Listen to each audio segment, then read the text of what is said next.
Oke, halo teman-teman semuanya. Balik lagi di ICMF Talks. Di episode 2 kali ini kita mau ngomongin tentang kapan terakhir kali cut loss. Nah, kali ini gue udah ada speaker teman gue nih, Valencia. Halo. Hai Gilang. Halo. Jadi gue langsung nanya ke lu, kapan terakhir lu cut loss? Waduh, gue agak sakit hati nih Waduh, Gil. waduh kenapa tuh? Soalnya baru Jangan semalam. baru semalam banget. Iya, baru semalam. Berarti pas closingan kemarin atau pas opening cut lossnya? Closingan kemarin sih Closingan soalnya kemarin. kan sempat ada yang mau The Fed itu mengumumkan CPI buat yang US. Iya, Jadi benar benar benar. marketnya jatuh banget. Iya, gue juga kemarin sempet cut loss tapi cuma 1 dari 10 portofolio lah istilahnya lah. Anjay. Pamer dikit ya kan.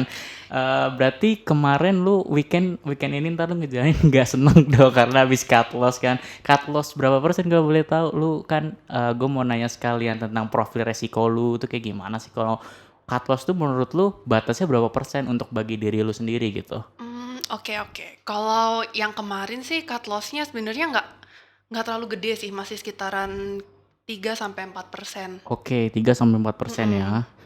Tapi kalau batasan resiko ya, Iya, sebenarnya itu tergantung sih dari kayak saham pilihan, terus dari kayak perusahaannya gimana, terus betul. kondisi saat itu.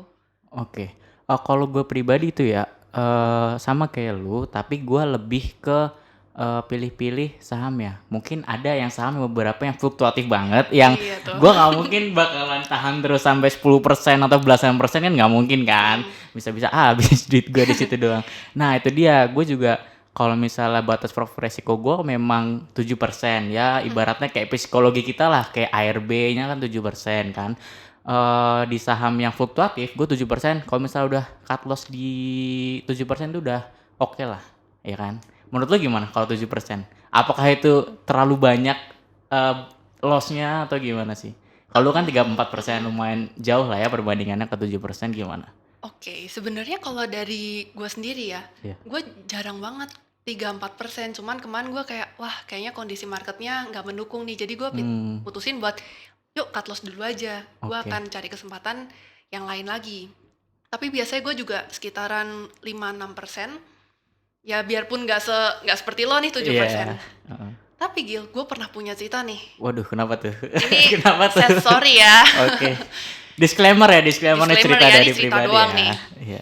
Jadi gue tuh pas itu masuk satu saham, satu emiten yang lo bilang volatile gitu. Oke, volatile. Terus memang gue udah pikir nih kayak, jangan kelebihan, paling 5-6% gue harus udah cut Cut loss. loss. Tapi ternyata Gil, gue buka udah minus 21%. Lo tahu kenapa? Kenapa Di tuh? bawah ARB 3 Berkali-kali hari. gak bisa keluar. Gak bisa Nggak bisa keluar. keluar. Pelajar.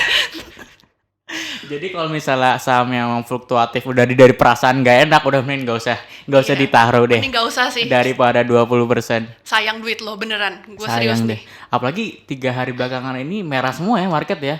Dari Rabu, Kamis, Jumat itu merah loh guys. Portofolio tapi aman gak selain yang Atlas itu? Nggak aman juga. Nggak aman sih sebenarnya, tapi Nggak ya aman ya. masih sampai batas toleransi. Masih oke lah, masih oke buat di hold sisanya gitu ya. Yes, bener banget. Oke, gue setuju sih sama lu yang tentang fluktuatif itu memang harus dibatasi cut loss ya, kalau nggak ya itu 20%, udah ada buktinya gitu kan.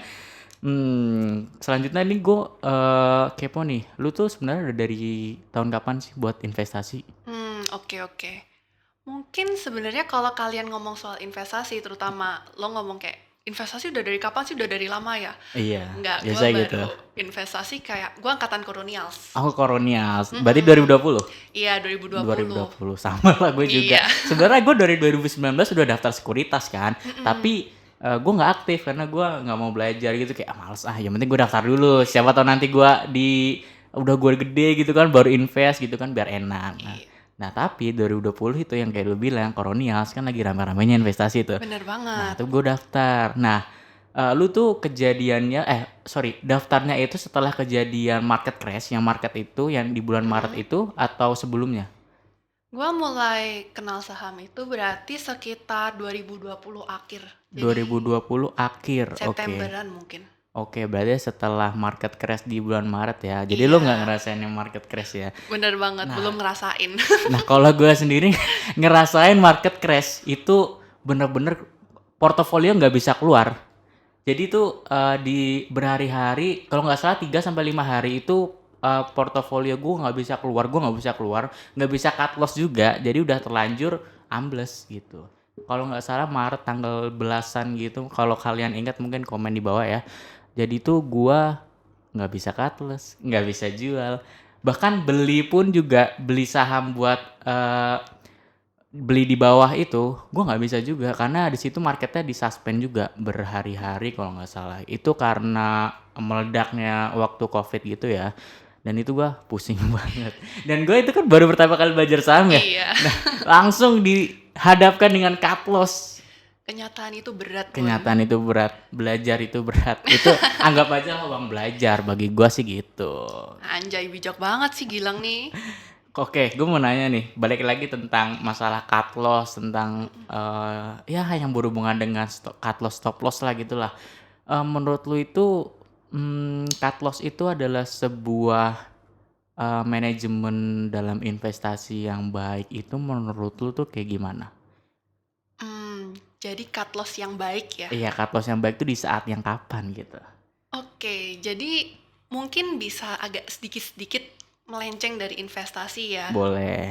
Jadi gua tuh tipe-tipe yang berinvestasi tapi gua tetap harus lihat teknikal. Oke. Jadi untuk entry dan exitnya gue bisa menentukan nih kira-kira secara psikologis harga itu ada di harga berapa. Oke. Dan itu sama juga untuk nanti cut loss-nya.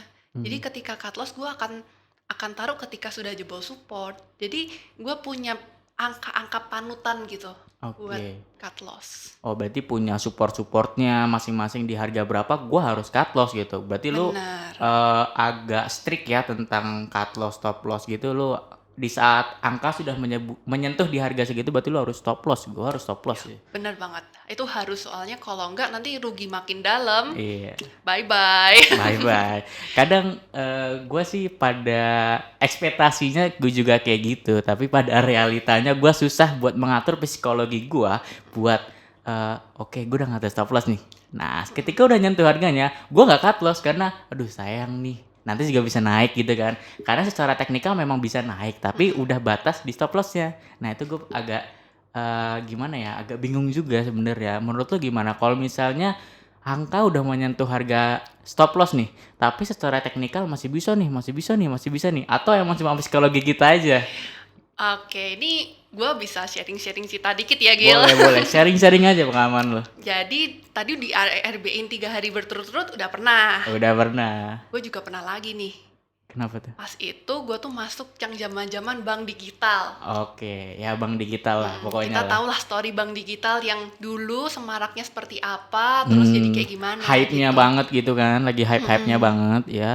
Nah terus pas itu udah nyampe ke angka stop loss gue. Oke. Lu bayangin aja dari cuan lumayan banyak sampai tiba-tiba floating loss dong. Floating loss. Gue kayak ini Nyesek kayaknya banget. bisa naik lagi deh, kayaknya Oh. bisa naik lagi. Nggak rela gitu. Oh, tadi udah untung, udah stop loss masih bisa naik. Kan fluktuatif kan ya mikirnya gitu. Lanjut. Coba lo tebak, gue pas exit minus berapa persen? Ya 7% kali.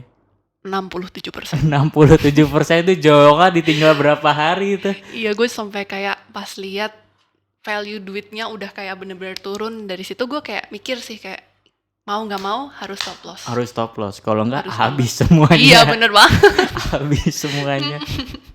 Nah, itu dia nih yang harus kita mention dan juga concern ya tentang stop loss, cut loss gitu. Menurut lu kalau misalnya cut loss nih, kan udah cut loss nih. Apakah kita perlu menyesalkan cut loss itu atau kita harus bahagia? Gua nggak semakin dalam nih jatuh cut lossnya gitu. Oke, jadi ini sifat dasar manusia ya. Iya, Kita tuh benar-benar. pasti nyesel gitu. Iya. Ketika kalian nanti taking profit terus dia terbang lagi, nyesel. Nyesel. Ketika turun terus dia mantul, nyesel Nyesel juga ya, gitu. manusia nyesel doang bisanya. Iya, sedih banget emang kita manusia nih. Iya. Tapi ini sih Gil yang gue pelajarin selama 2 tahun di market, kayak kita tuh ngejual aset kita itu nggak pernah salah. Mau Iya, kita betul. taking profit, mau kita cut loss, itu tuh nggak pernah salah karena mustahil banget kita dapet di harga paling murah, kecuali lo pemilik perusahaannya nih ya. Iya, benar. Dan lo jual di paling atas, kecuali lo ya orang-orang tertentu Ya, lah ya. itu yang punya pemegang saham banyak lah ya. Kita kan cuma retail mah Iya. apalah kita lah. Kita udang kecil itu loh yang goyang-goyang terus habis itu digebruk, bye-bye. Gitu, oke. Gue juga belajar dari gue ya 2 tahun lah ya, 2 tahun buat terjun di market juga gue belajar banyak. Kalau misalnya di pasar saham itu nggak cuma kita doang gitu, masih banyak orang-orang lain juga, dan juga ada beberapa faktor makro seperti faktor dari ekonominya, dari pasar sahamnya yang membuat kita memang psikologinya harus kuat gitu. Kalau misalnya emang lagi rugi ya memang rugi, kalau lagi untung ya untung. Nah kalau misalnya lagi cut loss terus ya itu nasib. Itu cerita lo ya, Gil. Iya, cerita gue sendiri gitu kan. Gue mau nanya nih, cut loss terbesar lu memang berapa sih? Ini jumlah atau Jumlah percentage? boleh, digit boleh, atau 3 digit mungkin. Gue kasih percentage aja ya. Iya, percentage. Ini gue jujur agak malu sih nyebutinnya, tapi udah terjadi juga, udah kelewat dan ya Ikhlaskan saja gue udah lah. ikhlas nih, gue udah ikhlas Ikhlaskan ya. saja, iya. 97%. 97%. Iya. Itu sisanya berapa? Udah nggak ada harga dirinya. Udah nggak ada harga dirinya. Yang penting keluar. Yang penting keluar. ada sisanya. 2.000 rupiah, 3.000 rupiah, ambil aja ya kan. Bener banget. Lo tanya dulu, gue masuk ke saham kayak apa gitu. Waduh, saham apa tuh? Komoditas apalah gitu. Mungkin kalau lo bilang saham seperti apa, gue sebutin nanti langsung banyak yang tahu, terus langsung banyak kayak wah gue judi di sana gitu. Waduh. Itu saham repo. Oh, waduh, itu beresiko banget. Itu beresiko banget. Kalau repo sama waran itu gimana?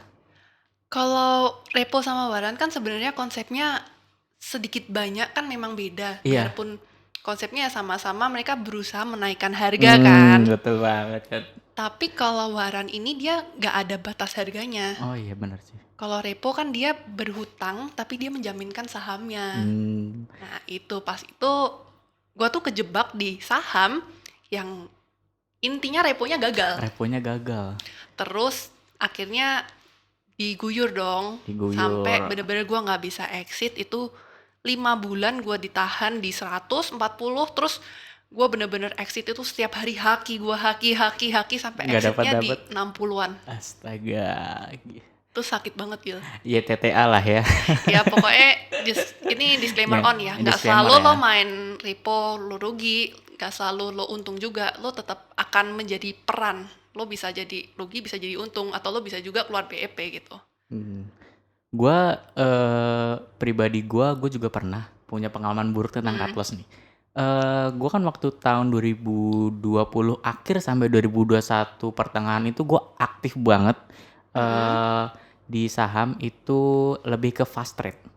Jadi beli sore jual pagi ataupun sebaliknya gitu. Atau enggak di waktu market gue jual beli gitu. Nah, di saat-saat itu gue ada salah satu membeli saham yang harga awalnya itu gocap 50. Anjay. Nah, Terus itu memang berhari-hari naik sampai 55, 60, 67. Di angka 67 di high price-nya itu gue sempat lihat sambil duduk gitu kan, sambil ngopi gitu. Gue sambil lihat, wah ini profit banyak banget nih, udah berbelas-belas%, udah hampir 25%, hampir udah banyak banget deh pokoknya. Nah di saat itu gue mau hold karena masih banyak berita baik, masih banyak bid overnya tuh masih banyak banget, masih tebel banget gitu kan. Sampai-sampai di besok tiba-tiba ARB. waduh.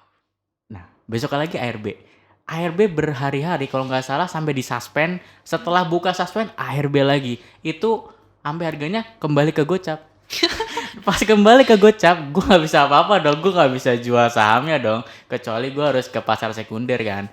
Dan ya sampai kalau nggak salah sampai 2021 akhir itu sahamnya baru gerak lagi. Dan gue udah mengikhlaskan, ya memang nggak begitu banyak tapi lumayan kerasa sih ya kalau misalnya naruh kan. Diversifikasi gue itu sekitar 10%. Ibarat gue punya 10 juta ya gue paling 1.200.000 lah atau 1 juta mentok lah gitu. Kalau lu diversifikasi saham lu, versi lu tuh gimana sih? Waduh, diversifikasi saham versi gue ya. Ini agak-agak tricky nih, soalnya gue tuh sebenarnya nggak terlalu nggak terlalu banyak ke saham aja, gue juga ke seperti kripto, NFT, terus juga ke Kripto, oke. reksadana gitu. Berarti semuanya main ya. Kira-kira lah ya nyobain Kira-kira ya semua. nyobain semua. Kalau mau terjun aja semua Iya, sekalian ya. jebur sekalian loh. Iya, Tapi kalau tenggelam ya nggak ada lambaikan yang tangan nolong. gitu ya. Iya. Oke, kalau diversifikasi menurut gue ya kalau saham itu sebenarnya gini. Gue tuh pernah dengar quotes-nya dari salah satu investor terkenal lah. Siapa tuh? Kalau nggak salah nih ya, gue agak-agak lupa. Ingatan gue Oke. kan agak dori gitu kan. Si Warren Buffett kayaknya. Warren Buffett. Oke. Dia bilang diversifikasi tuh nggak bikin lo kaya. Oke. And then Terus gue kayak tersadar kan? gue kayak tersadar emang nggak bisa gitu. Emang nggak bisa. Akhirnya, Lalu akhirnya lu memutuskan untuk apa nih? Jadi kayak lu all in di satu modal lu. Ya kan gak diversifikasi ya guys ya. Coba kalau lu gimana? gue mungkin diversifikasi ke 3-5 emiten sih. 3-5 emiten. Artinya Iya. bukan persentase dari modal lu.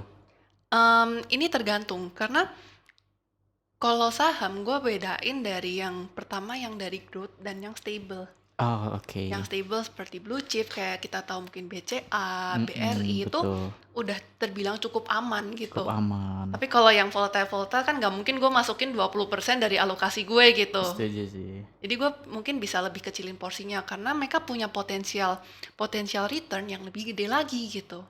Oke. Dan one day mungkin bisa sama. Misalnya gue taruh di saham yang volatile cuma 10%. Tapi di saham yang stable gue taruh 30%. Mungkin nanti kalau misalnya ini jadi naga nih yang 10%. Itu bisa ngelebihin return yang 30% alokasi gue ini. Bener sih, setuju Gitu. sih. Jadinya sama aja nanti ya untungnya ya. Bener banget. Iya sih.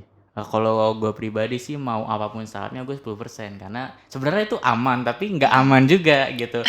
Kalau yang 10% kita taruh di yang saham blue chip tadi emang lamanya naik, giliran 10% kita taruh di yang saham yang memang fluktuatif itu malah fluktuatif banget jadi ya nggak untung-untung gitu kan.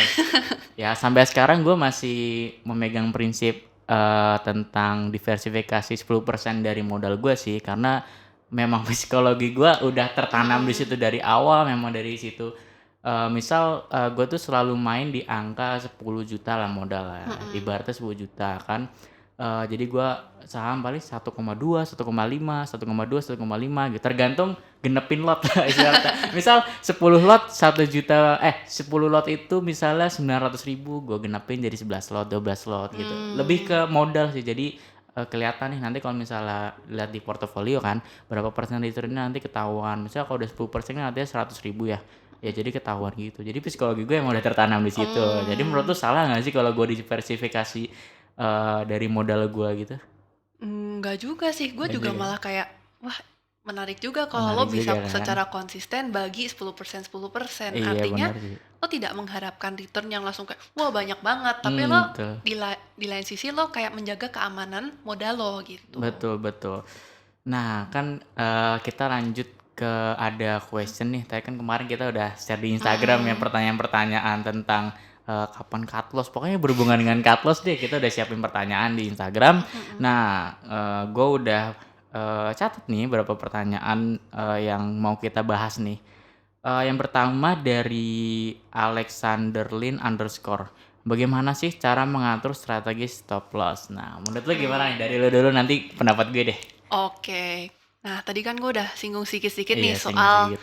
gue juga belajar technical untuk membantu gue menentukan kapan harus stop loss. Betul. Nah itu tadi, stop loss ini kayak balik lagi ya, lo nggak bisa selalu kayak bilang nanti di support harus stop loss gitu. Lo harus kayak kasih jarak tertentu, dan ketika ya lo harus tetap stop loss yang baik itu adalah ketika ya lo lihat aja menurut lo kayak oh kira-kira di situ berarti trennya udah berubah gitu.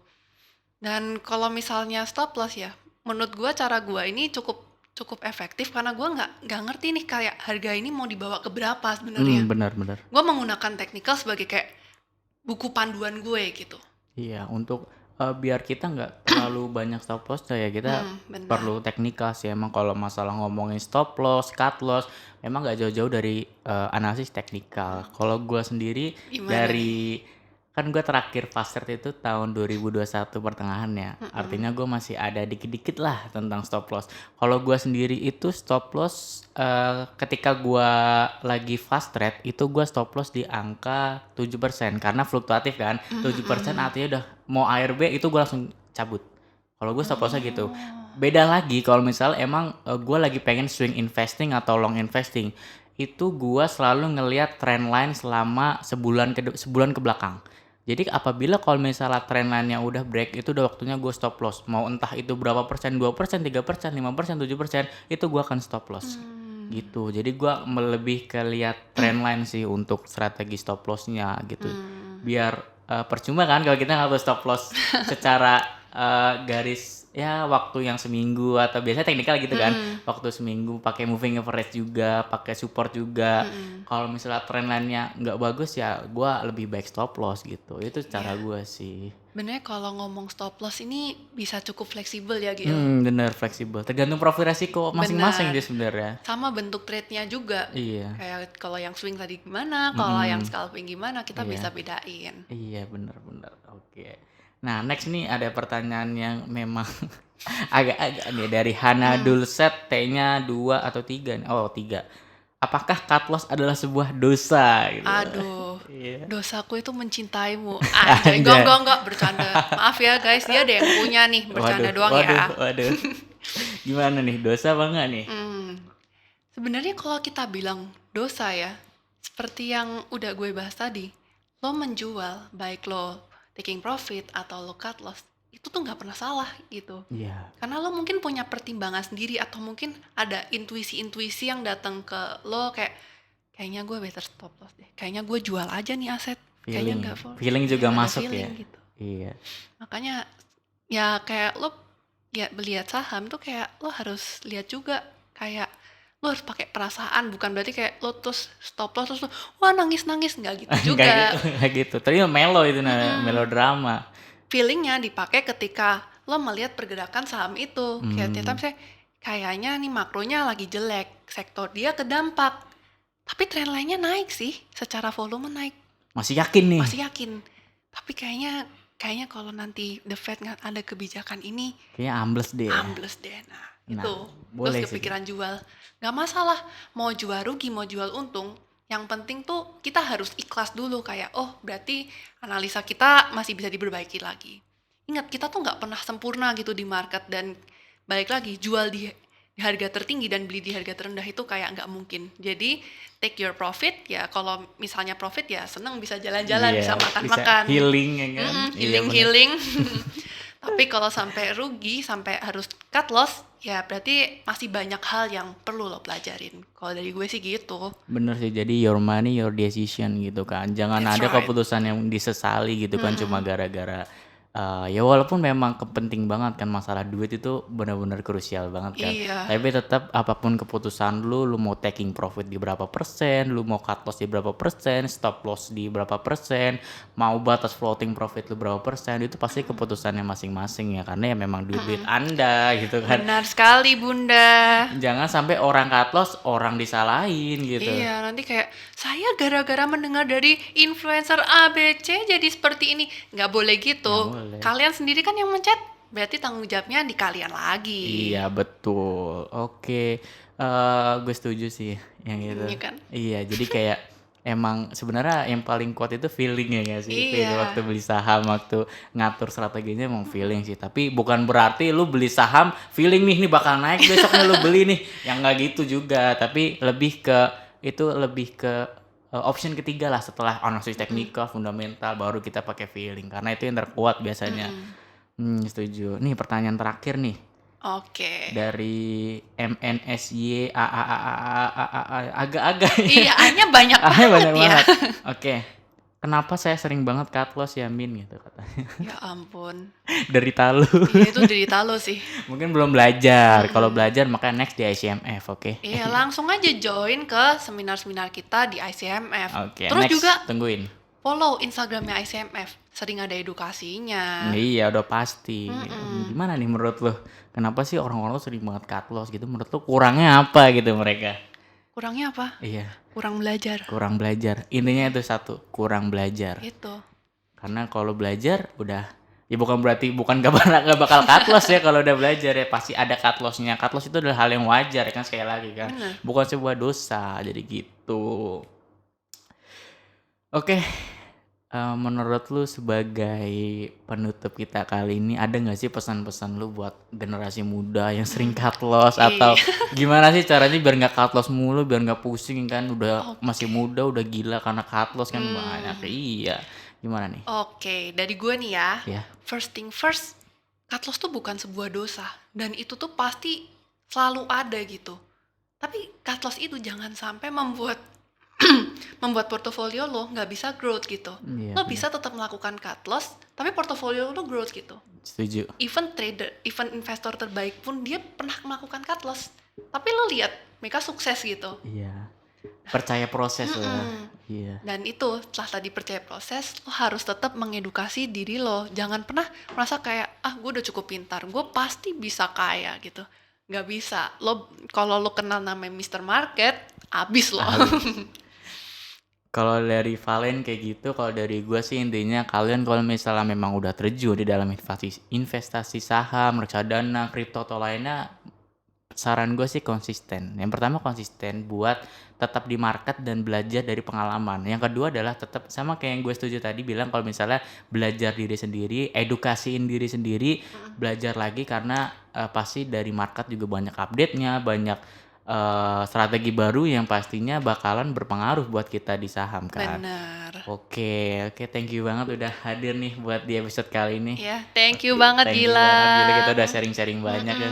Aduh, sorry kalau misalnya ada salah kata. Jangan lupa follow apa? Follow Instagramnya ICMF, icmf.id. Terus jangan lupa nanti kalau pas event ya kalian harus nonton biar Harus dapet banget. ilmunya. Harus daftar, harus nonton, semua di follow Instagramnya dan Iya. kita ketemu lagi di episode selanjutnya. Bye bye.